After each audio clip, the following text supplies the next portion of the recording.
Hello everybody, I'm Chandranshu Jain and let's continue our SQL journey. Yesterday we had created tables in SQL using create table statement. Today we'll be inserting data in the tables using insert statement. So let's get started. So first let us see the solution of the task that was attached in the previous video. In the description box you can see the Google Doc link. So the task was to create a table named product with column names of product ID and product name, discount percentage and price. We are also to add constraints of primary key, not null and unique constraint. So let us see the answer to it. I hope you had got the correct answer. Please match. This is the correct answer. We will create table, then the name of the table which is product. Then we will add the name of the column which is product ID, product name, discount percentage, price along with their data types and their constraints.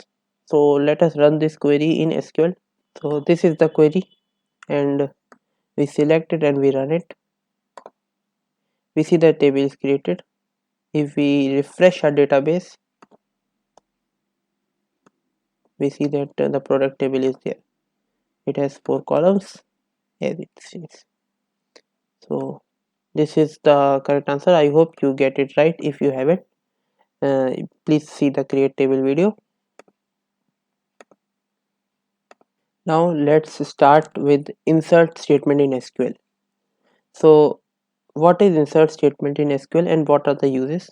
So now we have created tables where there are many ways to insert data in SQL. Like one is insert statement, another is we can export our data from another file which is CSV or text file using copy statement, which we will explore in further video. We can also create a table along with data from another existing table, which we will be learning in another video. So but before going much ahead, let us focus on insert statement. So basically insert statement helps us to add rows to our table, and the syntax is something like this: insert into, then the table name in which we want to insert, then we can write the column names in which order we are adding the values. So then we will add values and the tuples, all the instances or the rows of the table in the same order as we are writing the column names. So and ending it with semicolon indicates SQL that it is the end of the query, which is very important. Before moving ahead, I would like to elaborate on the importance of these column names. Uh, if we have, suppose we have n columns and but we have data for only 3 columns. Let us suppose for column 1, column 2 and column 5. Writing column names in that case is very important, because we, let's say we have values 1, 2 and 5 for column 1, column 2 and column 5.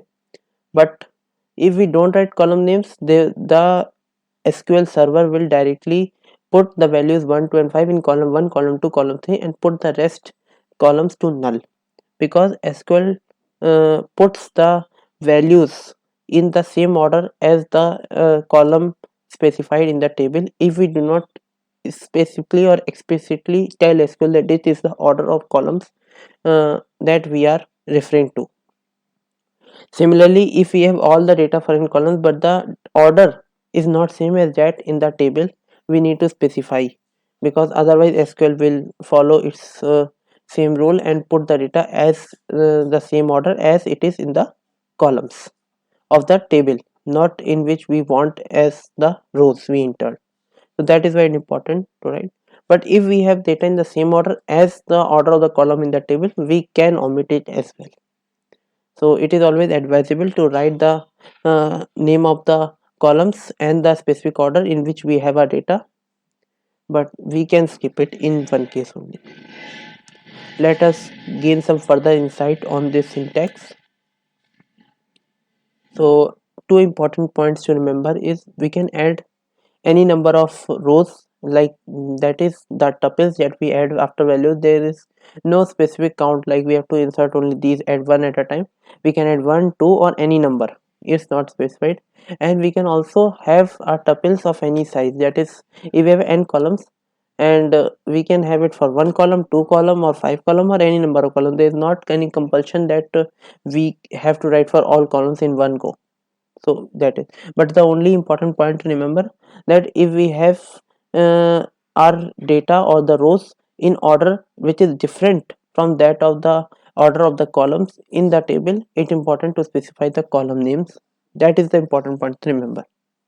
Now let us look at the examples.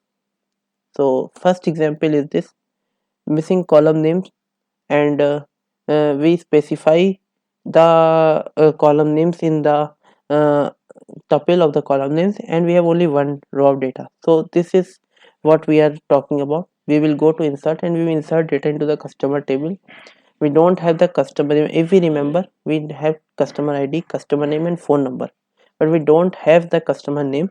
So that is why it is important to just write the customer ID and phone number in the column name tuple, because if we don't, one will go to customer ID and this phone number will go into the customer name as per the default order of the column names. So that is why it is important to mention it here. Similarly, we can have multiple entries, but like we see here, it is interesting to note the second tuple, which is 3 null and this phone number. Here we did not have a value for customer name, so we wrote null rather than leaving blank or just writing 3 comma phone number, because if we had not written null, we know that this phone number would have gone to customer name. So remembering this is very important. Similarly, if we had our data in order other different from the table default table order of customer ID, customer name, phone number, it is also important to write those tuple. But like if we are sure that our data is in the same order like customer name, customer ID, customer name, and phone number, we can omit it and directly write insert into customer values and the tuples as we want. So this is what is important. So basically summarizing, we have, if we want to insert data in SQL, we have to use insert statement and the table name in which want to insert. Writing customer names is advisable but not compulsory if we have all the data in the same order as the default order of the columns in the table. Then it is also important or a healthy habit to write different tuples in different order to make the table look our query look more readable and understandable. So this is all about the examples. Now before ending this video, let us run this query in SQL. Three statements we are referring to. First query was this, and which was insert into customer and customer ID and phone number and this tuple.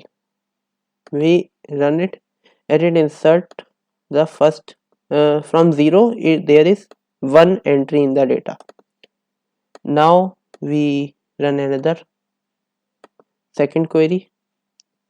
It shows that there is a error. Yes, there is error, there is lack of comma. So this is also important because we need to remember that the query is comma separated. So this is very important to remember and we can miss it. Now it shows that there is two entries in the data. Now we successfully run. Now the three entries are run in the data.